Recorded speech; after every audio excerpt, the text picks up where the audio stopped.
귀하고 복된 새벽에 나오신 우리 귀한 성도 하나님의 크신 은총이 여러분에게 함께 하시기를 축복합니다.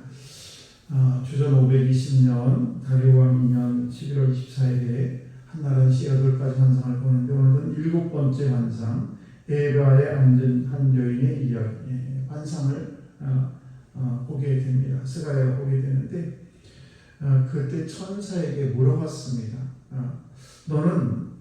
그때 천사가 스가랴에게 물었습니다. 스가랴가 너는 눈을 들어 나오는 이것이 무엇이냐 이렇게 물어보는데 스가랴가 물어보죠. 이게 무엇입니까? 라고 물어보니까 그것이 에바다라고 얘기합니다. 근데 여기서 에바라는 것은 바구니처럼 생긴 건데 이제 그 중동 지방에서는 곡물 같은 걸 이렇게 재는 그런 건데 22리터 정도가 들어갑니다. 보통 우리가 석유 한 통 이렇게 들고 다니는 큰 통 하나가 통 20리터인데 그보다 좀 더 큰 거죠. 어떤 바구니로 만드는 그런 에바라는 것이 있습니다. 근데 그 속에 한 여인이 들어있습니다. 그러니까 22리터 정도 되는 그런 에바 속에 여인이 드는 에바, 그 여인이 이렇게 크다고 볼 수는 없겠죠. 작은 여인인데 그 외에 납이 이렇게 꼭 눌러 있습니다. 납으로 꼭 눌러 있는데 그게 들썩거리면서 그 에바 속에 있는 한 여인이 자꾸 나오려고 합니다. 그러자 천사가 다시 뚜껑을 닫는 납으로 뚜껑을 닫게 되는 그런 장면이 오늘의 장면이 됩니다.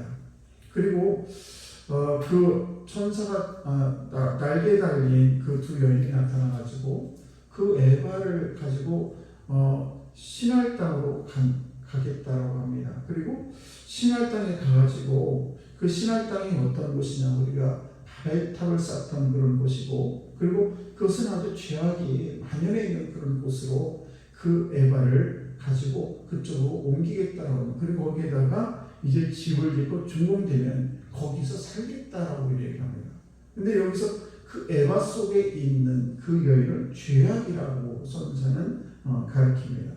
그러니까 그 죄악이라는 것이 그 에바라는 속에 들어가 있는데 이것이 자꾸만 튀어나오려고 하고 그리고 천사가 그걸 답을 눌러서 자꾸 누르는 그런 장면이 보게 되면서 우리는 이 죄라는 것이 얼마나 악독하고 우리의 마음속에 아무리 죄악을 제라버리라고 해도 우리 마음속에 어느새인지 자꾸만 죄악이 흘러나오면서 우리를 괴롭히게 되고 그런 일이 있게 됩니다.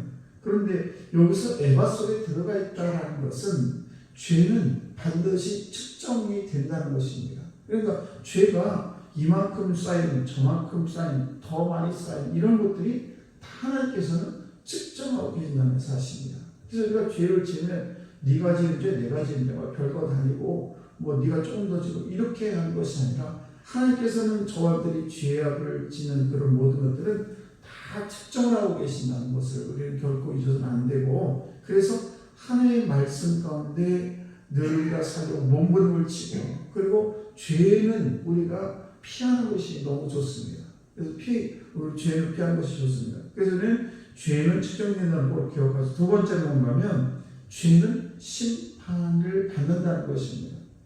그래서 우리가 7절 8절 말씀을 보시게 되면 이렇게 에바 가운데 있는 한 여인이 뚜껑을 들고 자꾸 나오려고 할 때 이 천사가 다시 그 에바 속으로 던져놓고 뚜껑을 단단히 덮는 그런 모습을 보게 됩니다. 그러니까 무슨 얘기인가? 하나님께서는 반드시 이 죄악을 심판한다는 것을 알 수가 있습니다.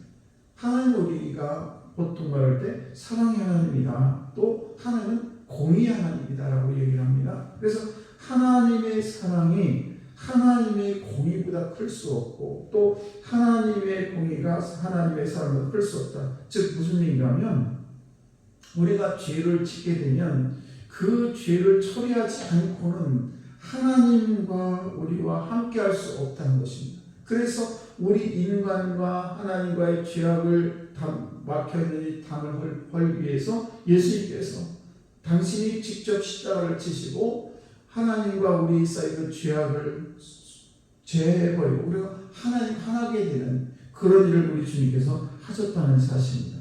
그러니까 우리가 어떤 사람들은 우리가 죄를 그냥 놔두고 그러면서 하나님과 가까워지려고 하는데 그건 그렇게 될 수가 없는 것입니다. 그래서 항상 우리는 죄가 하나님과 우리 사이를 가로막고 있기 때문에 그래서 우리는 죄악을 반드시 제거해야, 그래야 하나님과 가까운 관계가 되게 되는 것입니다. 그래서 우리는 매일매일 우리의 잘못을 하나님께 고백하는 것을 우리는 잊지 말아야 되는 것입니다. 어떤 사람은 죄를 지어도 아유 금방 아무 상관도 없고 아무 표시도 없고 나한테 아무 해도 없는데 무슨 얘기를 하는 겁니까? 라고 이야기하는 분도 있을 수 있습니다. 그러나 공의의 하나님께서는 분명하게 두 가지 면에서 우리가 오해를 하게 되는데, 그것은 뭐냐면 첫째는 우리 하나님께서는 오래 기다리신다는 것을 우리는 있는 경우가 있다는 사실입니다. 그래서 이것이 오해예요. 그러니까 내가 죄를 지었는데 금방 나한테 어떤 해가 오고 나에게 어떤 아픔이 오고 질병이 찾아오고 죽음이 찾아오고 이래야 될 텐데, 하나님께서는 왜 가만히 계실까? 가만히 계시는 것이 아니라 참으시고 지금 기다리고 계신다는 것은 잊어서는 안 된다는 사실입니다.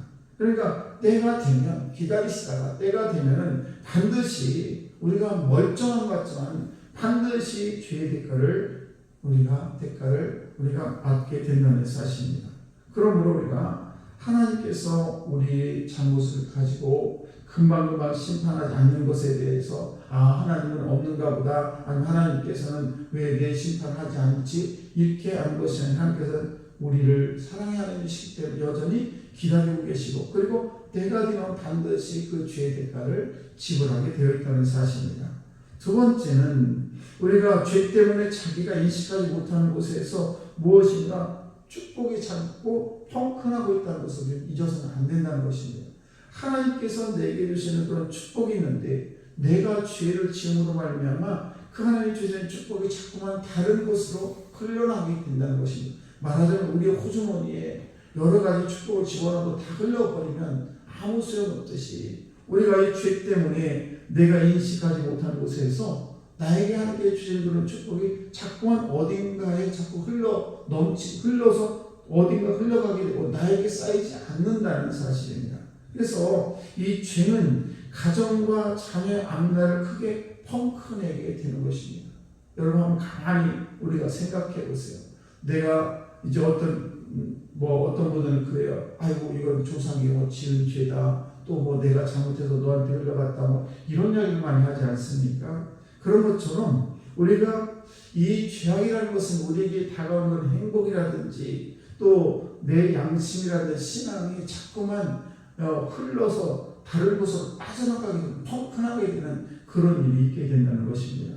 그래서 우리는 회개를 처리하지 못한 그런 죄는 반드시 하나님이 심판하신다는 것을 꼭 기억하시고, 그러나 저와 여러분은 하나님의 심판에 대해서 두려워할 필요가 없는 것은, 왜냐하면 주님은 은혜의 보혈에 의지해서 죄사함 받은 길은 언제나 열려있다. 그래서 우리는 언제나 주님 옆에 회개하고 돌아오게 되면 하나님께서 반드시 용서해 주시고 우리의 죄를 흰눈같이 없게 하시는 그런 축복이 우리에 있다는 것을 꼭 기억하시고, 저와 여러분들이 죄는 측정이 된다는 것과 또한 죄는 반드시 심판을 받게 된다는 것을 꼭 기억하시고, 오늘도 하나님의 은혜 가운데 날마다 승리한 여러분 다 되시기를 주의 이름으로 축복합니다.